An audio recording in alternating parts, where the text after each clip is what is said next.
Okay, thank you, Alex. Thank you very much for inviting me. I was just thinking, actually, the last time I was in Toronto was when I was a high school student. I did the summer school at Perimeter, and they took me here. So I feel like I'm come full circle from being a baby physicist, and now I'm an actual physicist. So today I want to tell you about what we can learn about galaxies in the really early universe.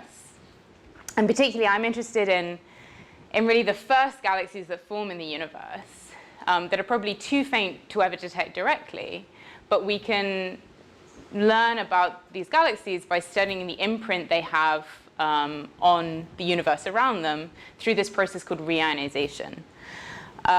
So let me make sure I'm going the right way. Is this going to work? Okay. Now everything's broken. Oh, no, now we're good. OK, so is this working? Sorry, technical difficulties. OK, so the early universe, I would say, as someone that is interested in galaxies, is a pretty boring place. It's certainly a pretty dark place. And after the Big Bang, after recombination, most of the universe is comprised of predominantly atomic hydrogen and some helium. And dark matter. And so we think that all of this, the hydrogen gas in the universe is in this atomic neutral state.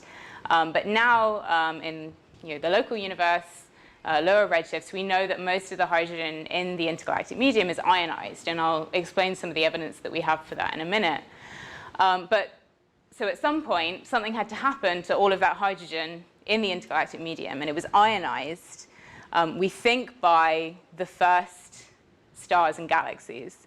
And this happens, so in the simulation, you're seeing these bubbles growing in the intergalactic medium. So the galaxies would be in the centers of these glowing bubbles, and they're gradually producing these ionizing photons that reach out, ionize the surrounding hydrogen. And then by this process, the universe, the IGM, becomes almost entirely ionized. And this is the process that we call reionization. And this is, you can kind of think of the universe a bit like a sort of Swiss cheese at this point, with all of these bubbles of ionized and neutral gas. And really, we want to be able to understand this process to learn about the galaxies that are doing it, the very first populations of galaxies.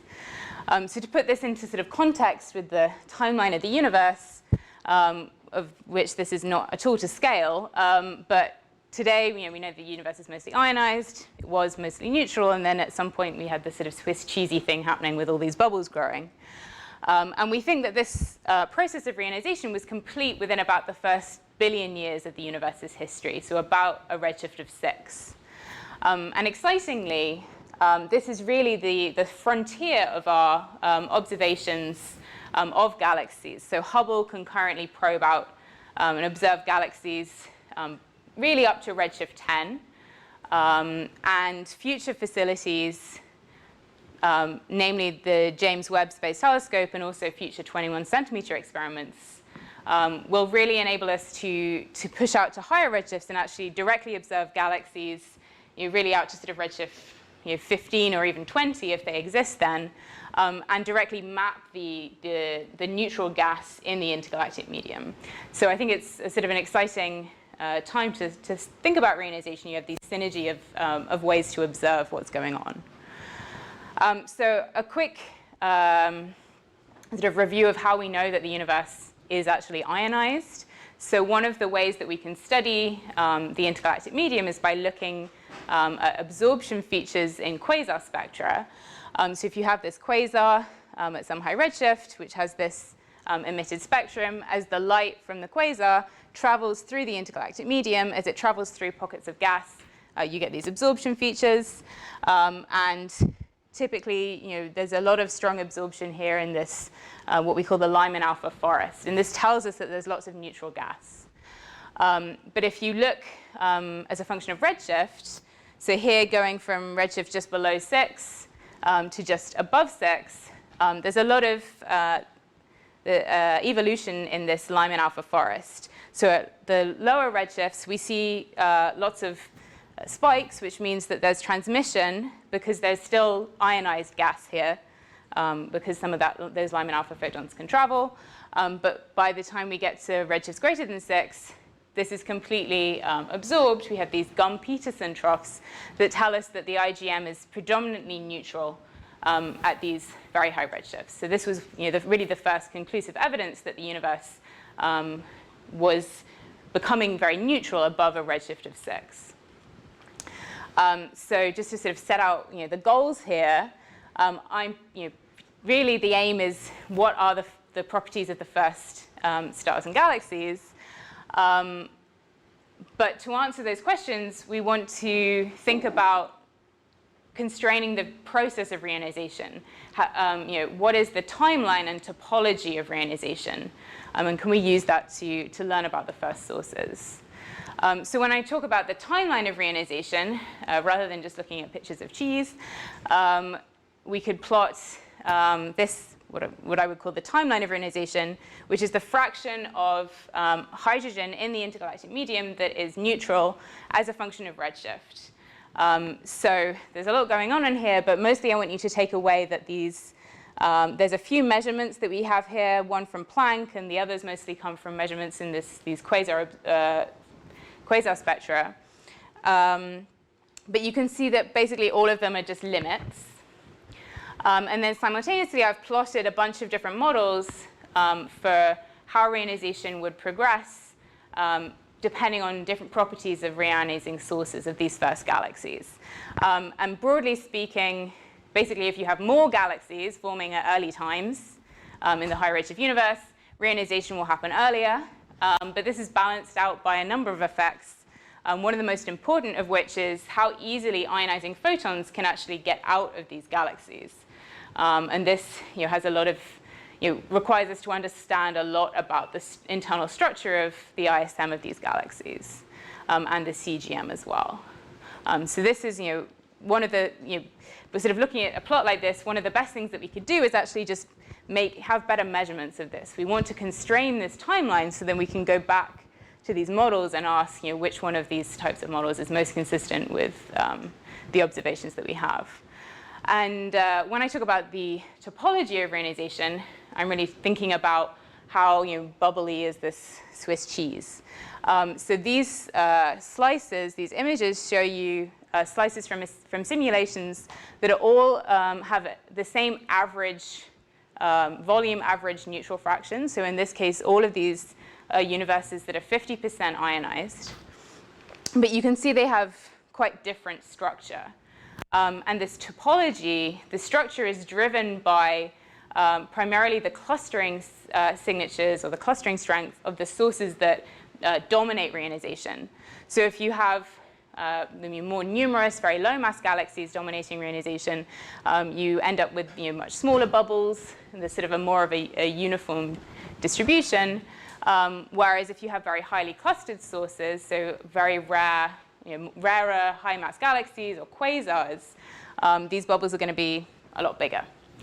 So if we can measure this topology, it'll tell us a lot more about the properties of these early universe sources. So today I'm mostly going to focus on how we can measure the timeline of reionization, but at the end I'll touch on a few ways in which we can learn about the topology. And to measure the timeline of reionization, I want to tell you about how we can do this by looking at the imprint that the neutral hydrogen in the IgM has on the galaxies that we observe within it. You could do this with quasars and with gamma ray bursts as well, but I'm going to focus on galaxies because, as I'll show you in a minute, we know there are lots of galaxies there. And to do this, I'm going to tell you about a new sort of forward model that I've developed, which allows us to connect spectroscopic properties of galaxies to a measurement of the neutral hydrogen content of the intergalactic medium. So first of all, a sort of primer on high redshift galaxies. If you're used to looking at galaxies at lower redshifts, you might find this a bit disappointing. So to find these very high redshift galaxies, we're really looking for these tiny little dots, just a few pixels. And to find them, we're exploiting the properties of their stellar populations. So these galaxies predominantly very young star-forming galaxies are dominated by light from massive stars in the ultraviolet, though this gets redshifted to about 1 micron for a galaxy at sort of redshift of 8. And what we're looking for is this very strong drop around this 912 angstroms, which is the Lyman break. So we call these galaxies Lyman break galaxies, which is due to absorption in both the IGM and the ISM. So when you go and look, say, with Hubble at one of these galaxies, you'll see a detection in the redder filters, but you don't see anything in the bluer filters. So it's just dropped out, so we call these dropout galaxies. And this is one of the brighter ones. So I don't have to do this. I'm kind of glad that I don't.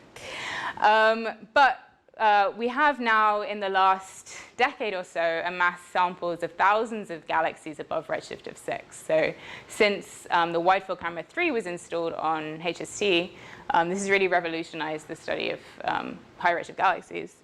So what you're seeing here is a plot of the number density of these galaxies versus their UV magnitude, where bright is on the left and faint is on the right. And I should say at this point, really one of the only things we can do with these types of galaxies is count them, because they're so small, they're so distant, and we don't have all of the spectroscopic capabilities to study them in detail. But you can still learn things from counting galaxies. And that's sort of one of the things that I've been aiming to do. And again, I'll point out that quasars are really just very rare compared to these galaxies. So quasars are thousands of times rarer than these bright galaxies. So we want to be able to use these galaxies that we have detected, we know are there in this era where we expect the universe to be becoming more neutral, to actually probe their surroundings. So to do this, we're going to exploit the Lyman-Alpha emission line from these galaxies. So just a quick primer, sort of atomic physics 101, Lyman-Alpha is the 2-to-1 transition in neutral hydrogen. And in many young star-forming galaxies, it's really the strongest feature that you see in their spectrum. So does anyone want to point out which line in this spectrum of a young star-forming galaxy they think is Lyman-Alpha? Anyone? 122 nanometers. Yeah, so the really big line. The really bright line. So it's formed predominantly by recombination in the regions around massive young stars, massive OMB stars, of which there are lots in young star-forming galaxies. And there are some estimates that up to sort of 60% of the total luminosity of young star-forming galaxies is emitted in Lyman-Alpha. So it's a really strong signature. This is what you should go looking for when you want to detect high redshift galaxies, and certainly to confirm them spectroscopically. This is redshift 3. Gets a bit more challenging when you want to go to higher redshifts. So this is a redshift 7 Lyman-Alpha emitter. This little bump here, little bump there. Again, this is quite a bright one. So a lot of this will be dealing with the sort of low signal-to-noise regime. But Lyman-Alpha has some very important properties that make it a great tool for studying neutral gas. So it has a very high cross-section for being absorbed by neutral higidrogen, particularly within the core of the line. So there's a very high cross-section for resonant absorption. And then it also has a pretty high cross-section for damping wing absorption as well.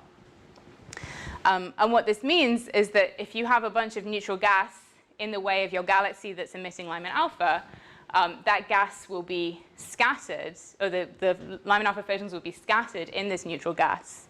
And if there's a lot of this in the way, we're probably going to observe a lot less of it than what was emitted by this galaxy. So we can potentially use this as a probe of the neutral gas in the IGM. And in particular, I said before, we expect these young star-forming galaxies to emit lots and lots of Lyman-Alpha. So the question is there a point at which we look back to higher and higher redshifts and suddenly we stop seeing so much Lyman-Alpha? Is this an indication that the IGM itself is becoming more neutral? There's just more neutral gas in the way. And yes, so this is something that has been observed within the last sort of 5 or 6 years, if you look at the fraction of galaxies detected with Lyman-Alpha emission as a function of redshift, this fraction increases up to about redshift 6, probably because there are mechanisms, probably because it's easier for Lyman-Alpha to be produced and escape from galaxies as you get to higher and higher redshifts. Within the ISM, these galaxies are less dusty. But beyond a redshift of 6, just at the same point where those quasar spectra were showing an increasing amount of neutral gas, the fraction of Lyman-Alpha emitters rapidly drops. So this is, is this really a sort of smoking gun signature of reionization, that the universe is becoming increasingly neutral? I think the question really is, like, how do you go from observations like this to make constraints on the neutral fraction, on the, this reionization timeline? And one other thing I want to point out is that you can see quite clearly from this plot, if you bin the galaxies in terms of, you have some cuts in UV magnitude, you can see that the evolution is quite different. So UV faint galaxies tend to always have more Lyman-Alpha than UV bright galaxies in blue, but the drop-off seems to be more dramatic for the UV faint galaxies. So a model that wants to interpret this drop-off also needs to be able to understand how these galaxy properties also impact how the Lyman-Alpha is transmitted through the IgM. So the question is then, how do we go from these types of measurements to these constraints on the reionization timeline? So if you have this sort of simple picture of all of these galaxies at some high redshift emitting their Lyman-Alpha, some of these galaxies are going to be transmitting their Lyman-Alpha through the IgM with all of these bubbles of neutral and ionized gas.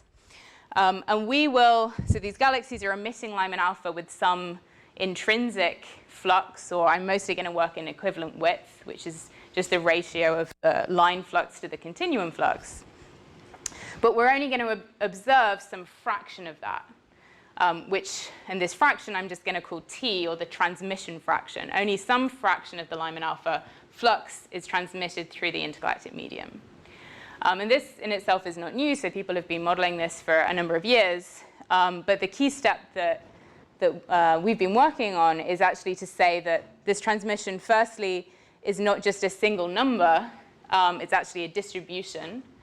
Because reionization is a patchy process, different sight lines will have different transmissions.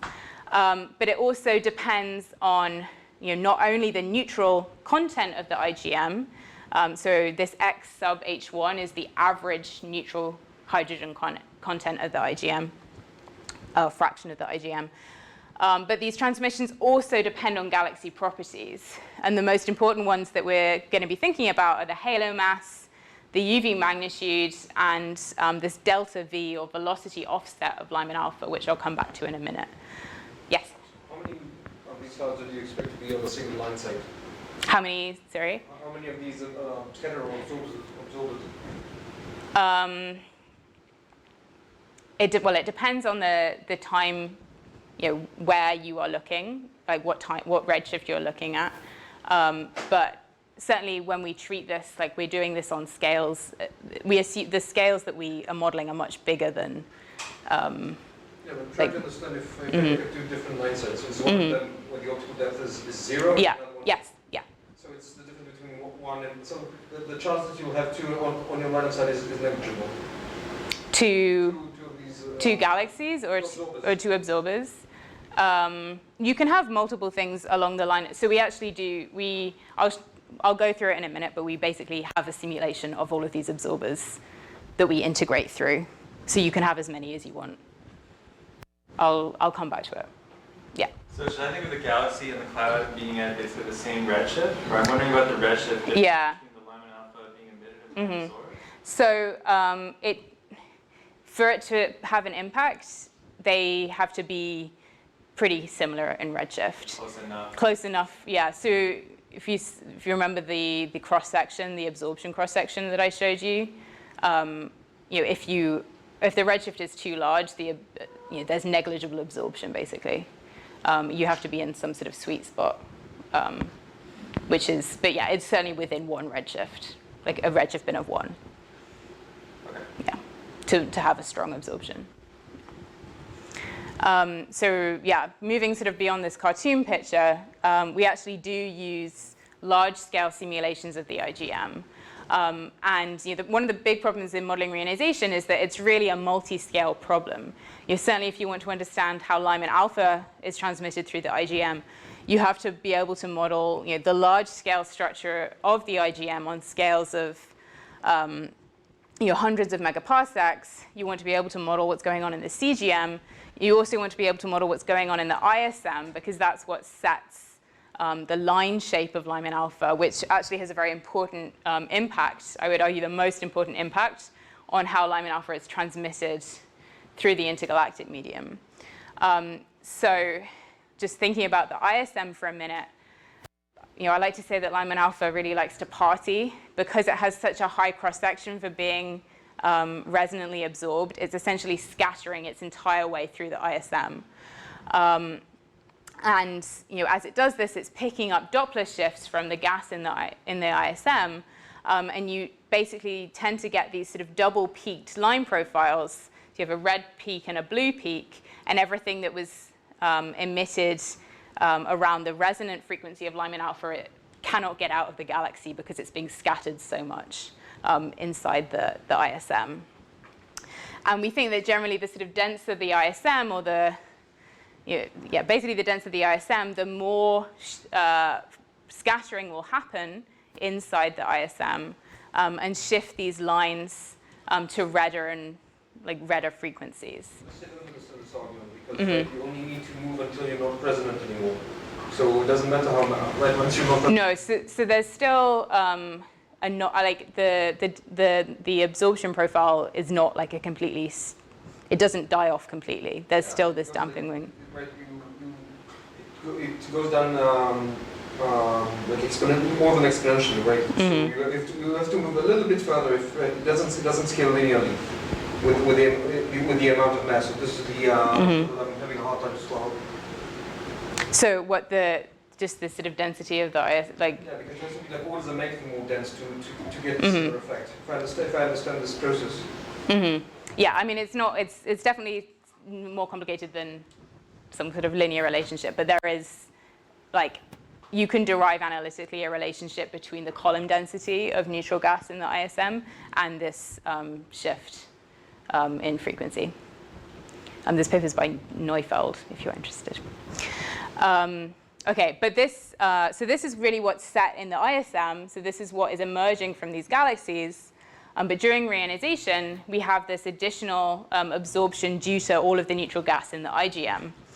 And this, but the spectrum that's emerging from the ISM has a big impact on what then gets transmitted. So in particular, the lines that are more Doppler shifted can be transmitted more easily. So this would be the sort of typical transmission profile that these Lyman-Alpha lines are affected by. So as the line gets red-shifted, as the photons are traveling away from the galaxy, everything that was emitted at blue frequencies is redshifted into the resonant frequency, so will be resonantly absorbed. And the things that are emitted at redder wavelengths experience the damping wing absorption due to sort of adding up all of these little bits of neutral hydrogen that are some distance away that have the damping wing cross-section. But you can see that if this line was emerging from the galaxy at a higher velocity offset, or like redder wavelengths, this line is less impacted by this damping wing absorption than a line that was emitted closer to the systemic wavelength of the galaxy, the systemic redshift of the galaxy. So this effect needs to be taken into account in a way that we can sort of correlate it with galaxy properties. So what I've been doing is build this sort of multi-scale hybrid model that takes large-scale simulations of the IGM, and I'll talk about those briefly in a second, and patches on galaxies with some properties that are really driven by empirical models, so that we can then actually directly calculate these transmissions through the IGM, through millions of lines of sight, and estimate what we would have observed in these, what Lyman-Alpha we would observe. And we can calculate this transmitted fraction through the IGM directly, as it's just an integral over the line shape, which is set by the physics in the ISM that I just spoke about, and this transmission, the optical depth through the IGM, which we can get from these simulations. So the simulations I'm using are large-scale numerical simulations of the IGM that take the density field, evolve it, and then using an excursion set theory allow you to sort of simultaneously model the growth of halos in this field, and also the growth of ionized regions on quite large scales. So the resolution in this, basically one cell is a megaparsec. Yes? So the thing you're interested in predicting is like a map of the transmission? So what I'm actually interested in predicting, I mean, I'll get to that in a minute, is sort of what are this, like some statistical measure of, you could do a map or whatever. I'm just trying to understand, like, what are the sort of observed spectroscopic properties of these galaxies that have gone through this IGM.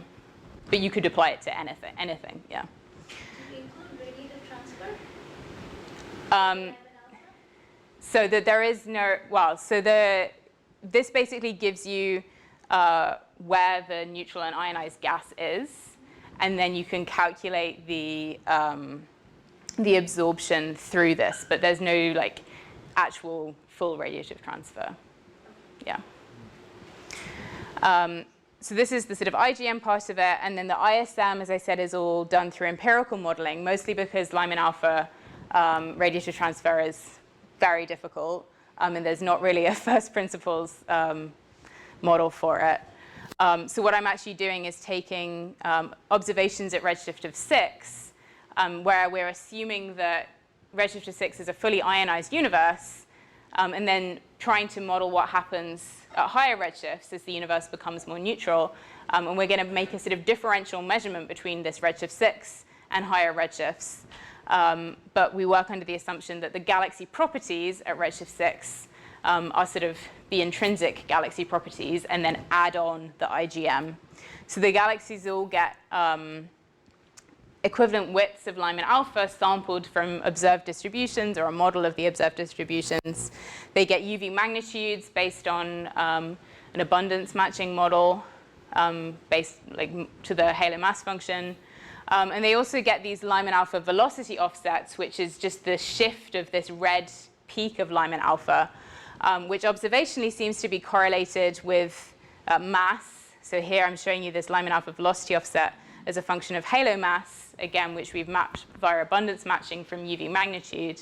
And we fit this distribution to it, which is this black line, which interestingly seems to be kind of consistent with the circular velocities of these halos, which are these dotted colored lines, which seems to suggest that basically this sort of shifting of the Lyman-Alpha lines, or the radiative, the scattering that the Lyman-Alpha photons go through to escape from the galaxies, is correlated with what the gas that lives within the halo, which makes some amount of sense, I would think. But anyway, so we give these galaxies all of these properties, and yeah, so this probably correlates with some of these sort of internal properties of the galaxy. Yeah, disclaimer for any of you that want to use Lyman-Alpha as a tracer for cosmology. So there's certainly the HETDEX survey is doing this. Lyman-Alpha does not trace the systemic velocity of galaxies. So you need to have some way to sort of correlate back to what the systemic velocity is. These velocity offsets are really a systematic for doing cosmology studies with Lyman-Alpha. Okay, so once we have this simulation, we can shoot lines of sight through the IGM to these galaxies and see what we would observe. We can calculate the transmission fraction of Lyman-Alpha. So this is of the Lyman-Alpha that's emitted from these halos or these galaxies, what is actually observed once it's traveled through the IGM. So what I'm showing you here are probability distributions of this transmission fraction. So these are over millions of sightlines through the IGM.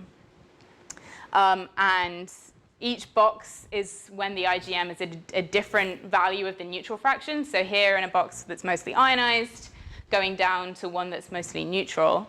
And you can see that there's clear evolution in this. So ignore the different lines at this point. But basically, in a universe that's mostly ionized, this transmission fraction is nearly 1. Nearly all the Lyman-Alpha gets through the IGM. Once you get to higher neutral fractions, this transmission fraction decreases. Most of the Lyman-Alpha is absorbed within the IGM. We don't see it. But it's also a strong function of galaxy properties. So the different shading shows you different UV magnitudes of galaxies, which is sort of the same as mass. So the brightest galaxies, the darkest lines, actually tend to always have higher transmissions of Lyman-Alpha, even when the IGM is very highly neutral.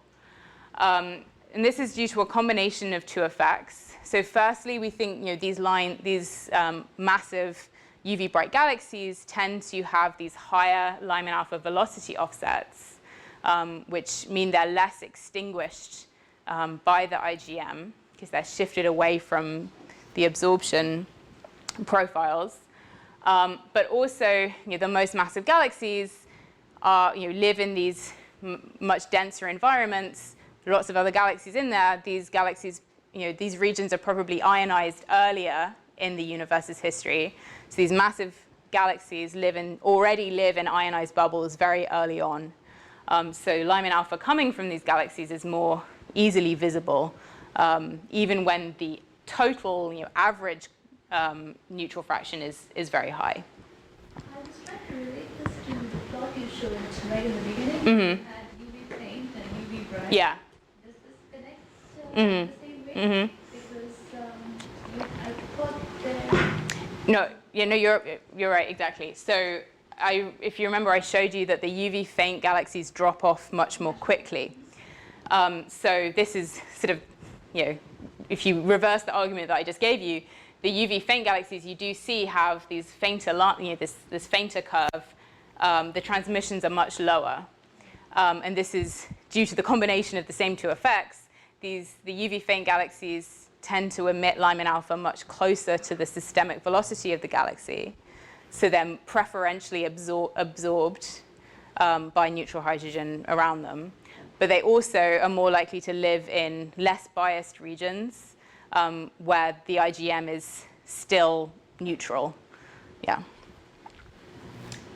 Okay, so we've then built this nice model, and we want to actually be able to learn something from it. So what we've been able to do is a Bayesian inference using this model to basically create a likelihood. So we want to know what is the neutral fraction given our observations. And so we can then generate the likelihood, which is the probability distribution of Lyman-Alpha equivalent widths that we observe, given this average neutral fraction, and also the UV magnitude of each galaxy. So we can do this for every single galaxy that we observe, and generate these equivalent width distributions over a grid of our simulated IGMs, and get these equivalent width distributions, which are then the likelihoods. We can compare directly with our observations, including our uncertainties and also upper limits. And then we were able to do this measurement at redshift of 7 and produce really the tightest constraint on this neutral fraction of the IGM. So what I'm showing you here is the neutral fraction, the average neutral fraction of the universe at redshift of 7. The red curve is the posterior distribution that we obtain using these equivalent width measurements. So these measurements, the blue ones are detections, and the rest are all upper limits, because it's very hard to detect these galaxies. But you can actually really make very tight constraints on this neutral fraction. And just for comparison, the blue line here shows you the posterior that you would obtain if you had only used the information about that fractional drop in the Lyman-Alpha emitters, so that there's X X Lyman-Alpha emitters at redshift of 6 and Y Lyman-Alpha emitters at redshift of 7. If you just use that single number, this fractional drop, the information that you have is much more limited, so the posterior that you obtain is much flatter. When you put in all of the information, all of this information about these equivalent widths, you can actually get out a much tighter posterior. Okay, so this was redshift 7. What about redshift of 8? So maybe foolishly, I spent some part of my PhD trying to observe galaxies at a redshift of 8, where the previous plot looked like this, basically no detections. So this was work that we did using a survey called CLASS, which is the Kaos Lens Amplified Spectroscopic Survey, which is a large program on the VLT Kaos, which is a multi-object IFU instrument. It's kind of cool. You can get all these like really nice resolved maps of star-forming galaxies at redshift 1.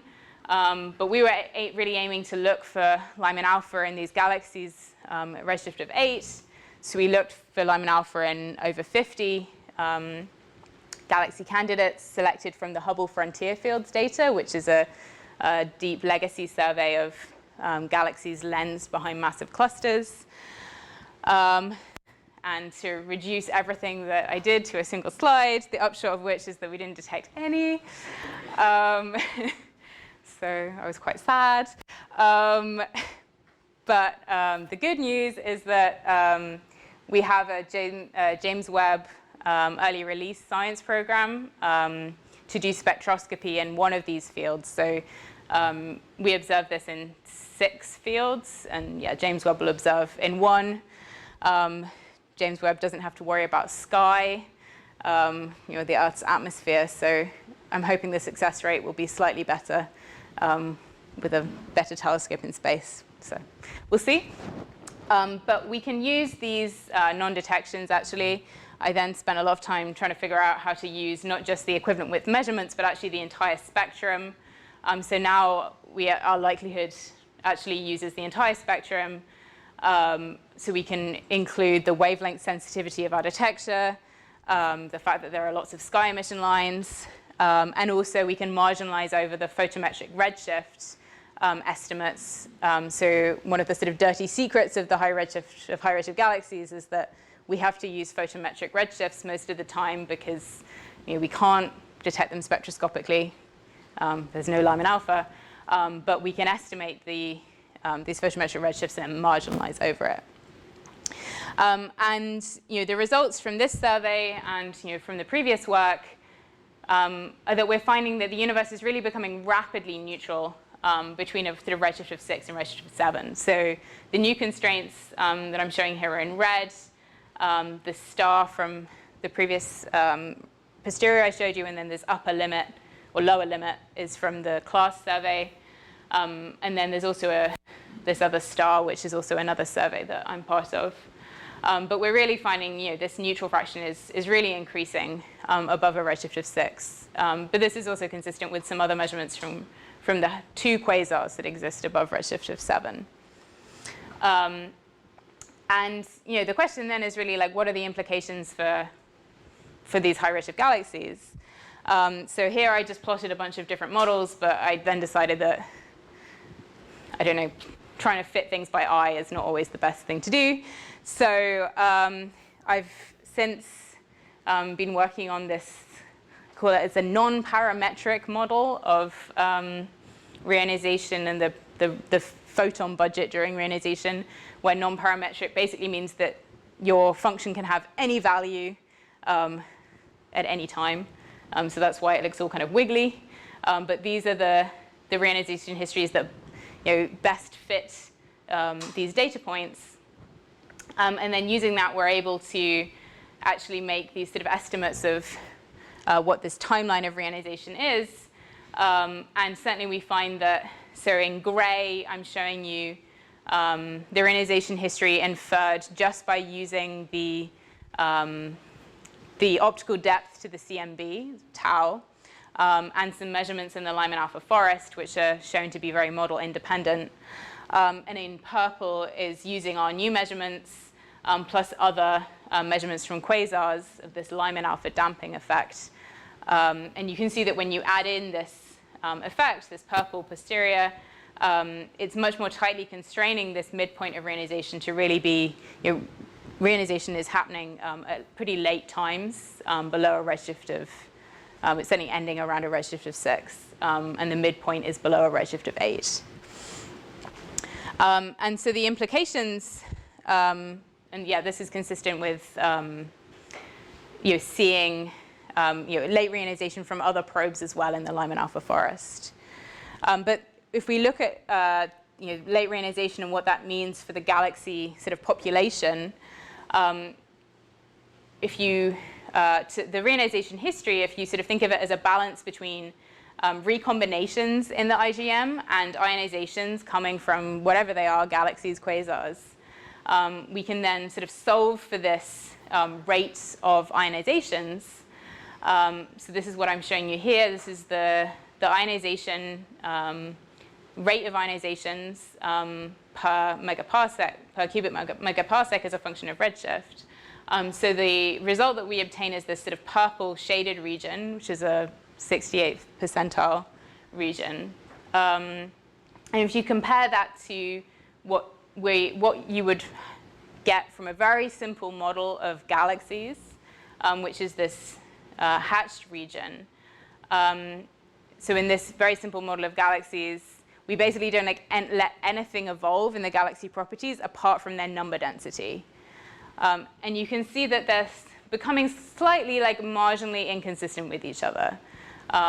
So a drop in galaxy number density is not sufficient, not entirely sufficient to explain the inferred ionizing budget, the ionizing number density during reionization. So that is sort of a posteriori evidence that galaxy properties evolve at high redshift. So something in the ionizing properties of these galaxies must be evolving, which is a reasonable thing to say, but I think this is a nice way to sort of to show it a posteriori.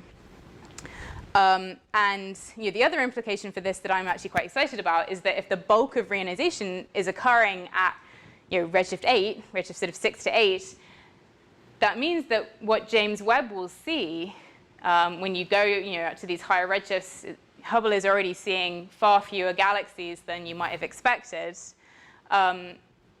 James Webb at redshift sort of 10 to 12, maybe James Webb will see these first galaxies. These galaxies are going to be maybe very different from the ones that we're observing at sort of redshift 6 to 8. So I think that's a sort of exciting implication. Finally, I just want to sort of briefly talk about this topology issue and ways in which, if we want to be able to see the sort of topology of these ionizing bubbles, and some sort of puzzles from recent, the last year really in Lyman-Alpha observations that kind of, I think, hold some keys to this. So firstly, all the Lyman-Alpha emission that has been observed above a redshift of 7.5, which I think at this point is still only 4 galaxies, despite a lot of effort, has all come from very UV bright galaxies, which is sort of weird and surprising because we always thought that the UV bright galaxies didn't have very much Lyman-Alpha to begin with. And there's a question of this, are these galaxies just weird? Do they just have very extreme emission properties? But also, conversely, does this tell us something about the structure of these ionized bubbles? I tried to model this in a paper last year where we basically stuck galaxies like these in the most overdense regions of this, the IgM simulations, the regions that should really be large ionized bubbles, and that still wasn't sufficient to explain the fraction, the number that we observe, which could indicate that actually the bubbles that we're simulating are not ionized enough. There may be even bigger bubbles, and we're not modeling those correctly. Secondly, we're starting to see very large spatial fluctuations in the detections of Lyman-Alpha. Different fields will detect different things. And this is really showing us that reionization is very patchy. But there's a lot of degeneracies with the Lyman-Alpha emission properties as well. And actually trying to get some information backed out of this is important. But we have to worry about, if we want to do proper clustering, we have to really worry about the galaxy halo connection as well. Finally, there has been a detection of a blue peaked Lyman-Alpha emitter at redshift is about 6.6. This was super surprising because I showed you that sort of cartoon picture earlier. As these lines get redshifted, as the Lyman-Alpha photons are redshifted through the universe, these blue photons should all be resonantly absorbed. But this was not the case for this galaxy, which probably requires it to already live in a very large bubble of at least 2 megaparsecs. And so potentially trying to look for more of these gives us a way to directly measure the extent of ionized bubbles in the IGM. So I said before, like doing these sort of clustering measurements, we need to really understand the galaxy halo connection at these early times. I want to briefly talk about a project that I have an undergraduate working on this summer, which is looking at the impact of a scatter between UV luminosity and halo mass on these types of inferences. So the key point is that if you have quite a lot of scatter between halo mass and luminosity, that's still completely consistent with the observed luminosity density of galaxies. But this can still have a pretty big impact on what we observe in Lyman-Alpha. So what Lily is doing is taking my model that currently puts these galaxies in these IGM simulations, where here the purple, the size of the purple dot is sort of corresponding to the UV magnitude, so the brightest galaxies are the biggest dots. So currently, like in the simulation, we just use a one-to-one abundance matching of halo mass to UV luminosity. So the brightest galaxies tend to always live in the most massive halos, which tend to always be in the regions that are already ionized, that ionize very early, these white ionized bubbles. But when you add this scatter, you can end up with very bright galaxies in less massive halos. So they could actually be in a neutral region rather than an ionized region. And the question is, how much does this impact the Lyman-Alpha that can be then transmitted to us? So hopefully by the end of the summer, I'll have an answer to how big an effect this is. And then finally, on this idea of looking at these ionized bubbles through these double-peaked Lyman-Alpha emitters, I maybe foolishly again decided to start observing some more things.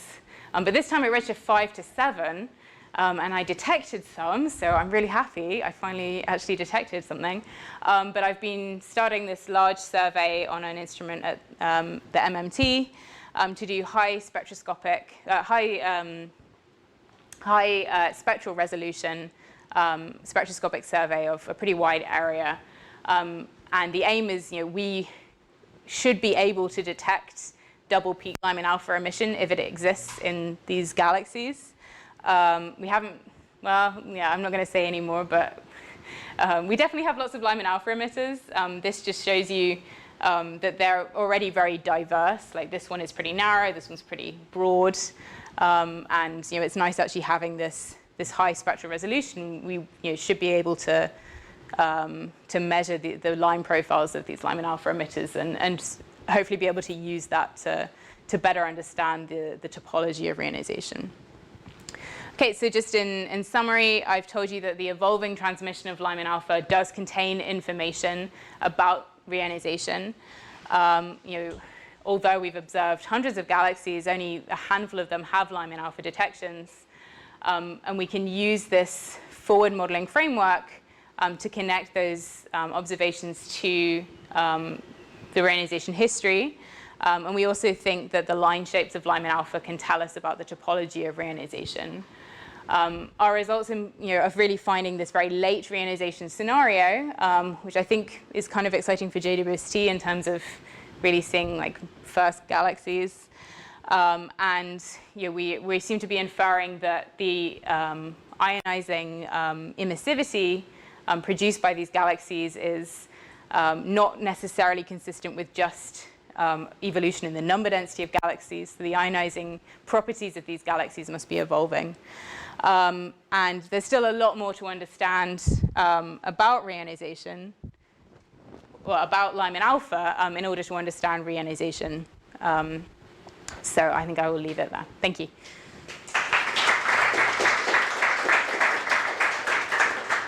Thanks. We have a few questions during the talk, or some more questions? So I'm wondering how the correlation functions for the optical depth. If you plot the optical depth over here as a function of the optical depth at a distance.